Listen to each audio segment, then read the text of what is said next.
परशुराम जन्मोत्सव पालन उपलक्षे ब्राह्मण समाज पक्षर विराट बाइक शोभा अनुष्ठित।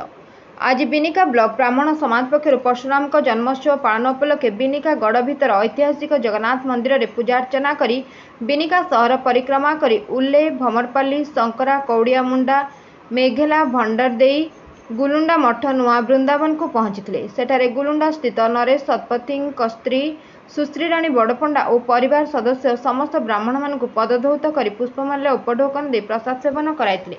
बिनिका ब्लॉक अंचल अवस्थापित थिबा समस्त ब्राह्मण समाज एकत्रित होइथिले।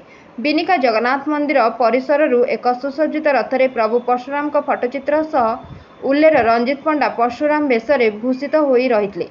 रथरे प्रभु परशुराम भगवान रामचंद्र विभिन्न भजन लगा जायतिला। प्रभुଙ୍କ आगरे एक एस्कॉर्ट और पायलटिंग जान जाउथुवा बेले पछरे हजार हजार ब्राह्मण प्राय 400 ऊर्ध्व बाइक रे 800 जन ऊर्ध्व ब्राह्मण समाज शोभायात्रा रे बाहरी प्रभु परशुराम नारा दे बाइक शोभायात्रा अनुष्ठित होइतिला।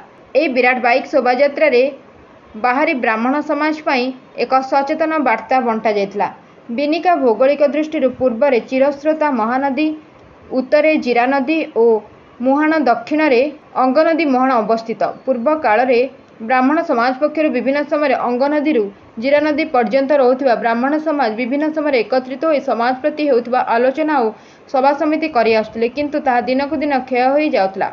तांको पुनर्विनाश करबा पई आज एही शोभायात्रार मूल लक्ष्य रहितला। बिनिका ब्लॉक ब्राह्मण समाज सभापति संतोष कुमार पंडा नेतृत्व में अनुष्ठित कार्यक्रम में ब्राह्मण अंतरराष्ट्रीय संगठन सुवर्णपुर जिला सभापति आदिकंद बाबू, पश्चिम ओडिशा ब्राह्मण अंतरराष्ट्रीय संगठन संपादक चापधारी होता, बिनिका ब्लॉक ब्राह्मण संपादक ऋषिकेश होता, सह संपादक प्रेमराजपति, कोषाध्यक्ष निरंजन पटा, सभ्य भाव में हिमांशु भूषण पंडा, प्रमोद पंडा, गोपाल जी होता, प्रमोद दास, शशिभूषण शतपथी, दीनबंधु नायक, नारायण पाढ़ी समेत बिनिका सहर और ब्लॉक सहस्राधिक ब्राह्मण उपस्थित थे।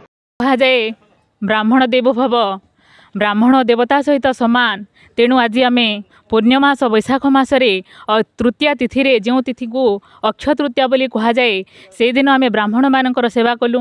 यही दिन जो पुण्य काम करा जाए सेटा केबे हेले क्षय होई न थाए। तेणु आम ये तिथि रे जो ब्राह्मण मानकर चरण सेवा पाइलु से सेवा पाई आम बहुत आनंद उपभोग कलु, बहुत खुशी लगिला। आमको निजको धन्य मन कलु। आज आम समस्ते सेमानकर चरण सेवा करी सेमानकर चरण को धौत करी सेमानकर चरण को गामुछारे आम पोछि तांको फूल चंदन लगे फूलहार दे आमे तांको जो उपढौकन प्रदान करी आमे बहुत आनंद बहुत खुशी मन कलु, बहुत निजको धन्य मन कलु।